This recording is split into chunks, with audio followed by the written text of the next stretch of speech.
Jabari Adeyemi walked quickly down the crowded streets of Lagos. Sweat formed on his forehead, dripping slowly down his face.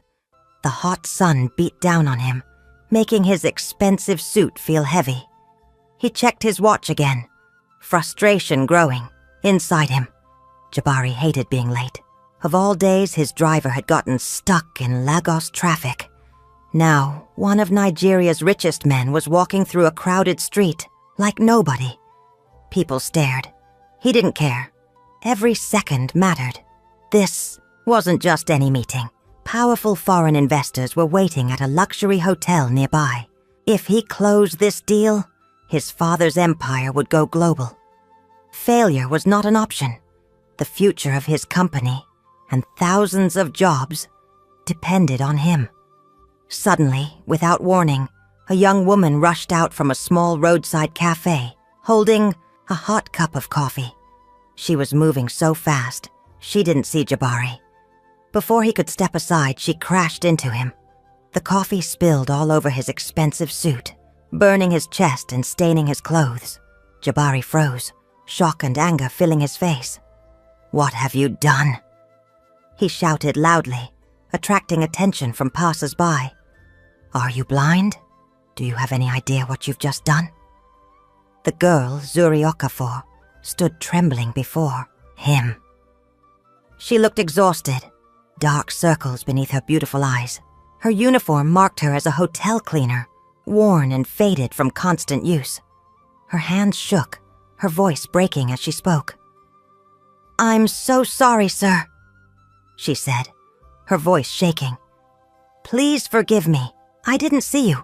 Please, sir, I was rushing to work." Jabari's face twisted in anger.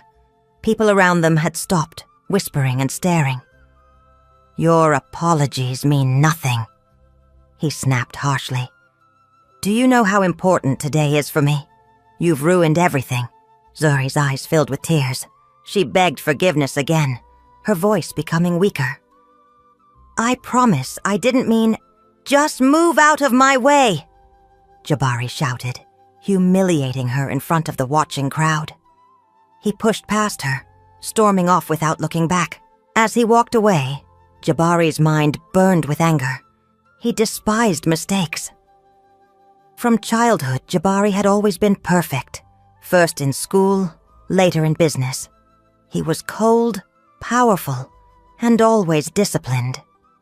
He never forgave errors, especially careless ones.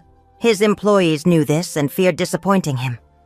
Jabari expected perfection, nothing less. Back on the street, Zuri stood quietly, tears streaming silently down her face. She wiped them away quickly, pulling herself together. She was used to struggle and humiliation. Zuri was poor, working tirelessly day and night at the hotel. Today she was working a double shift. Her younger sister was sick, needing expensive medicine she could barely afford. Zuri's only goal was to earn enough money to help her sister. She was exhausted, barely sleeping, yet she kept going. Life had always been hard, but Zuri never stopped trying. Zuri wiped her tears. She didn't know Jabari was a billionaire, just thought he was some angry man. She fixed her uniform and ran to the hotel, scared she'd lose her job. She had no idea this accident would change everything. Jabari stood in front of the hotel restroom mirror, staring at his stained shirt. His meeting went badly. The investors looked at him with doubt.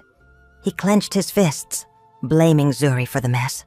How could one careless act by a hotel cleaner ruin months of preparation? He shook his head, feeling exhausted and frustrated. Jabari had always been able to control every aspect of his life, but today, control had slipped away because of her. Late that night, Jabari finally returned to his presidential suite. He entered, quietly, feeling completely drained. As he turned on the lights, his eyes widened in shock.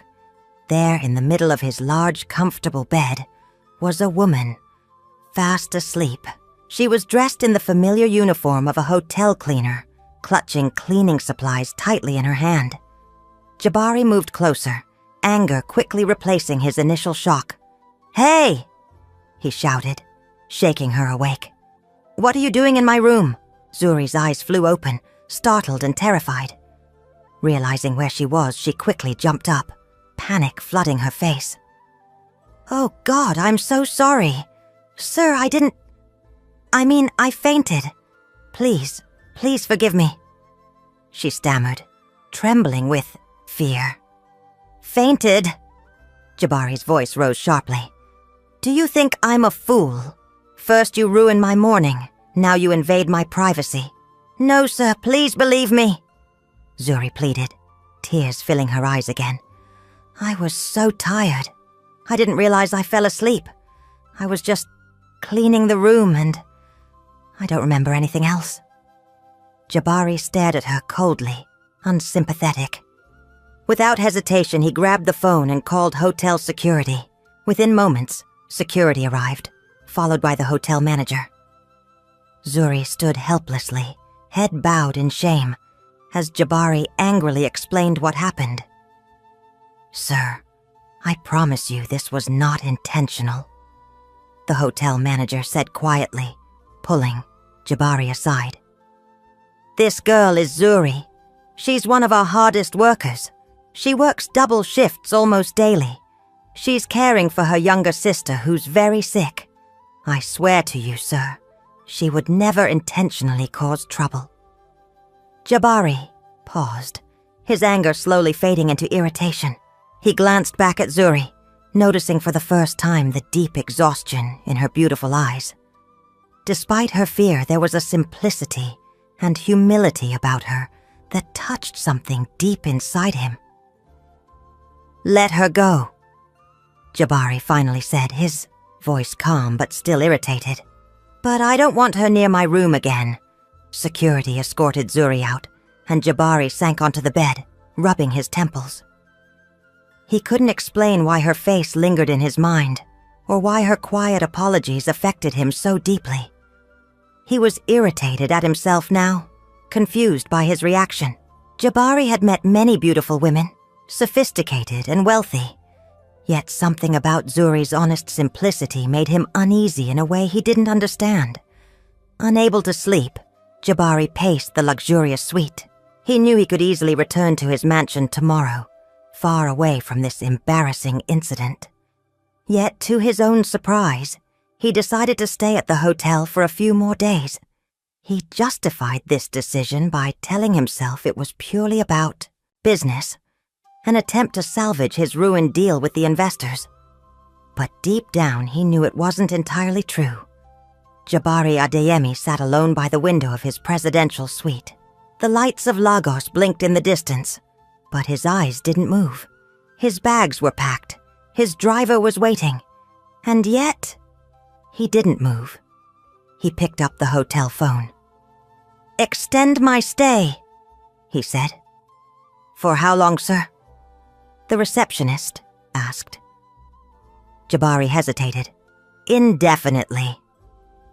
It started the next morning. He ordered breakfast, but this time he added something odd to the request. "I want the cleaner named Zuri to bring it." The staff paused. "Sir?" "You heard me." Click. Zuri Okafor's heart dropped when her supervisor called her name. "Room 1201. Mr. Adeyemi is asking for you again." "Why?" Zuri asked softly. The woman shrugged. "Just go, and be careful." Zuri nodded, adjusting the loose sleeves of her uniform. She thought it was over after the coffee accident. She had already been humiliated.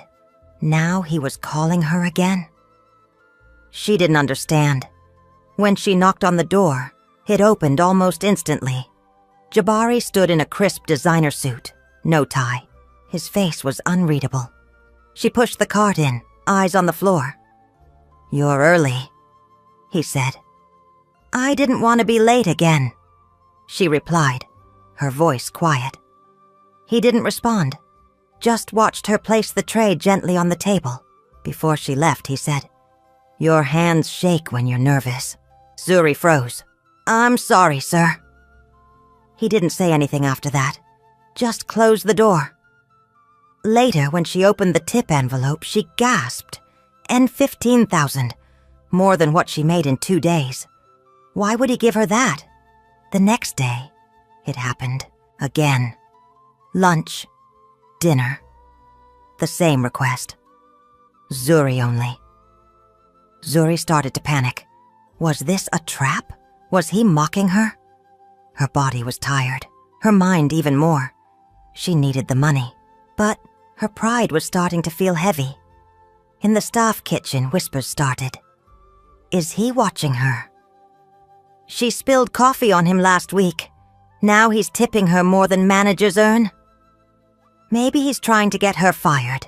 Zuri heard every word.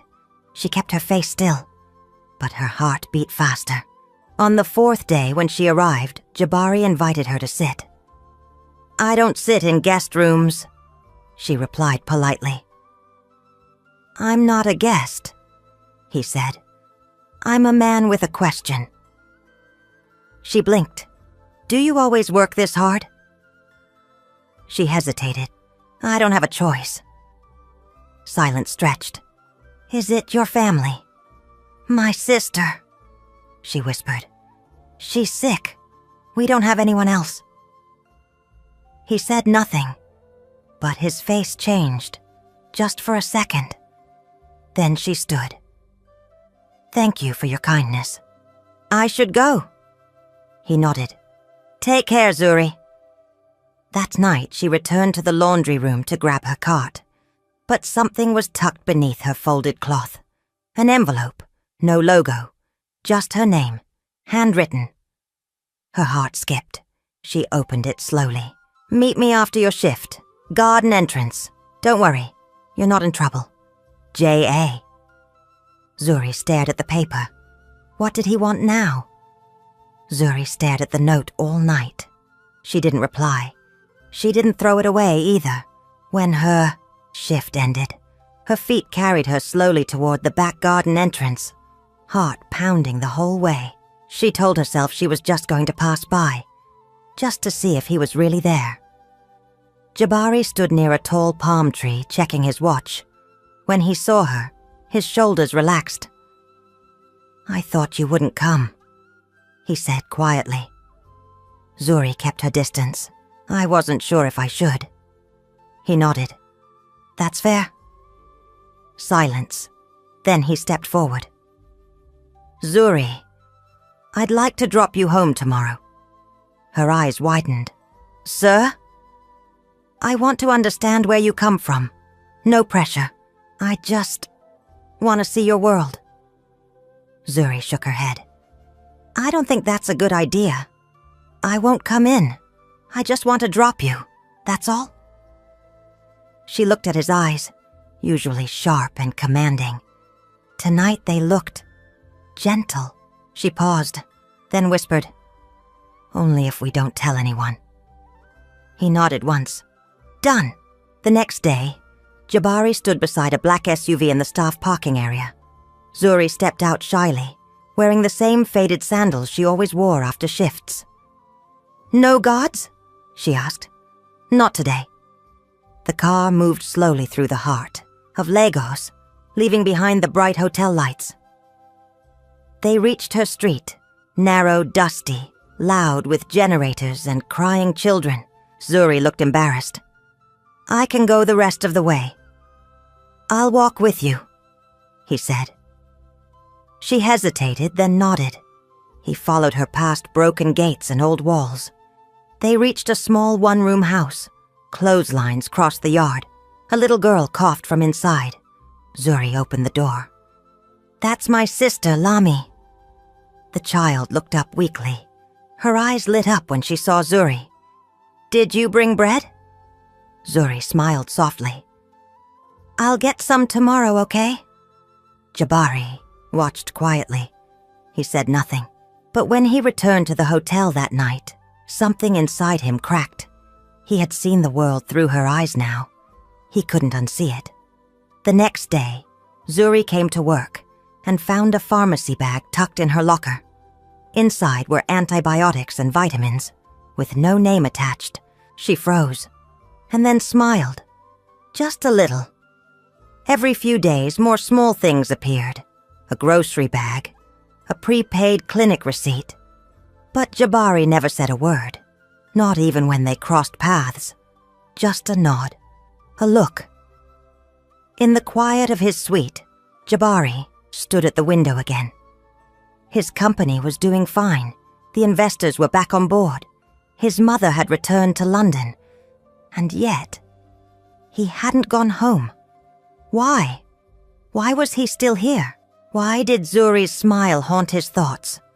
Why did he wait for her knock each morning like it was the highlight of his day? He closed his eyes. "I'm in trouble," he muttered. Then, out loud, like a confession, "I think I'm in love with her." It was a quiet Thursday morning. Zuri knocked on the suite door, just like always. But when Jabari opened it, he didn't step aside like usual. He stood there looking directly at her. His voice was low. "Can you stay for a few minutes?" Zuri hesitated. "I'm still on shift. I'll talk to your supervisor." She nodded slowly. "Okay." He didn't sit. He paced. Zuri stood silently, hands folded in front of her. Finally, Jabari turned to her. "I've been thinking about this for days," he said. "I don't play games, Zuri." She blinked. He stepped closer. "I like you." She gasped softly. "You like me?" Jabari nodded. "Not as a cleaner, as a woman, as a person." Zuri's breath caught in her throat. No one had ever said that to her. Not with honesty, not with eyes like his. Still, her voice was cautious. "You're a billionaire. And you're the only person I look forward to seeing." Zuri's heart fluttered, but her feet stayed firm. "I'm not asking you to marry me," Jabari said gently. "Not yet. I just want to know you. I want to be with you." Zuri lowered her eyes. "I need time." "Take all you want." A pause, then she added, "If we do this, I won't quit my job." He frowned. "Why?" "Because I don't want to depend on you." Jabari nodded slowly. "I respect that." Zuri looked up. No one's ever respected that before. Jabari smiled slightly. "Well, I'm not no one." They began meeting quietly. Late evenings in the back garden, quick conversations in the hallway, no touching, just words, and smiles that said more than hands ever could. Zuri's sister began recovering. Her home had more food now, less fear. She knew Jabari was helping, but he never mentioned it, and she never thanked him out loud. But her eyes did. One day she found a small box under her pillow. Inside was a silver necklace, delicate, simple. Nothing flashy. A note attached. "Because you deserve something that shines too. Jay." She clutched it to her chest and cried. Jabari stayed longer at the hotel. People started noticing, but no one dared question him. Not yet, until the jet landed, and Mrs. Ifeoma Adeyemi stepped back onto Nigerian soil, 3 weeks ahead of schedule. She was elegance, power, and pride in one tall woman. Her heels clicked through the hotel lobby like warning shots. She headed straight to the suite. Jabari opened the door, surprised. "Mother? You didn't think I'd find out?" "Find out what?" She glanced at the food cart behind him, then at the faint scent of jasmine in the room. "I hope you're not losing focus over a maid." Mrs. Ifeoma Adeyemi had built her life on 2 things: power and perfection. From Lagos to London, her name meant class, her presence, respect. She returned home expecting her son to be exactly where she left him, focused, sharp, and emotionally detached. But the moment she stepped into the hotel suite, she noticed something had changed. Jabari smiled more. He dressed softer, ate on time. His tone had warmth. It irritated her. Something, or someone, had disrupted the balance she built into him. She asked directly, "Is there a woman?" He didn't answer. She narrowed her eyes. She began watching closely. One afternoon she saw him pause near the lobby, not for a phone call, not for a business deal, but to smile at a hotel cleaner who passed by quietly with a food tray.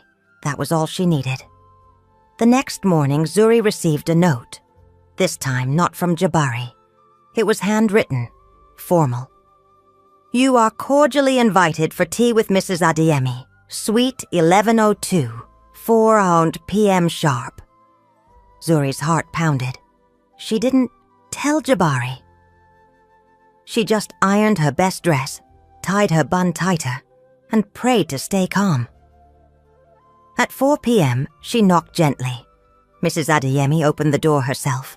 She was tall, graceful, wrapped in ivory silk, her face unreadable. "Welcome, Zuri," she said with a smile that didn't touch her eyes. "Please sit." Zuri sat on the edge of the seat, careful not to wrinkle anything. The table was neatly set, tea, cake, fine china. Mrs. Adeyemi poured 2 cups. "So," she began, "you work here long?" Zuri nodded. "Almost 2 years." "And you met my son while cleaning?" "Yes, ma'am. By accident, actually." Mrs. Adeyemi chuckled. "Life is full of accidents, isn't it?" She leaned forward. "You seem sweet, quiet. That's good." Zuri smiled nervously. "I hear you're helping your sister." "Yes. She's getting better, thank God." Mrs. Adeyemi nodded slowly. Then her tone changed, still soft, but sharp underneath. "Zuri, I hope you understand that people like you don't belong in certain places." Zuri froze. "I'm not saying you're not kind. I'm sure you are. But kindness doesn't buy legacy." Zuri gripped her teacup. "I'm not trying to buy anything." Mrs. Adeyemi's eyes hardened. "Then don't mistake kindness from a man like Jabari for a door into a world that isn't yours." Zuri set the cup down, hands shaking slightly. "I never asked for this, ma'am." Mrs. Adeyemi's smile vanished completely now. "You're just a cleaner, Zuri. Stay in your place." Silence fell like a rock between them. Zuri stood up slowly. "I clean floors, yes, but I do it with dignity." She bowed her head slightly. "Thank you for the tea," and walked out without looking back. Outside, she couldn't breathe. She leaned against the hallway wall, tears hot behind her eyes. But none fell. She didn't run. She didn't shout. She just made one decision. The next morning, Jabari waited for Zuri's knock. He had even worn a fresh shirt, she once said. Looked peaceful, but no one came. By 10 a.m., he called the kitchen. "Where's Zuri?" There was silence on the line, then a whisper. "She didn't come in today. Sir, she quit." Jabari froze. "What?" "She handed in her badge late last night. Took her sister with her. She's gone." "Gone?"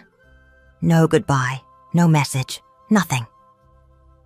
He stood in the center of his suite, heart pounding. The silence was louder than the city outside. He rushed downstairs, asked staff, housekeeping, laundry.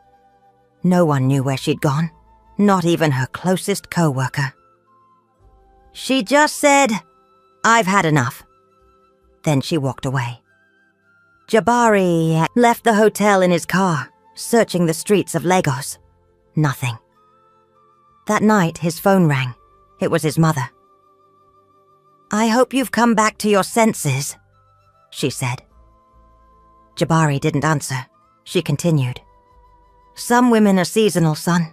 Let this one go." That's when something inside him snapped. "Did you talk to her?" He asked. His mother paused. What did you say to Zuri? I gave her perspective. Jabari clenched his jaw. You humiliated her. She needed reminding. Our world isn't made for cleaners. Then I want no part of your world, Jabari said flatly. His mother's voice sharpened.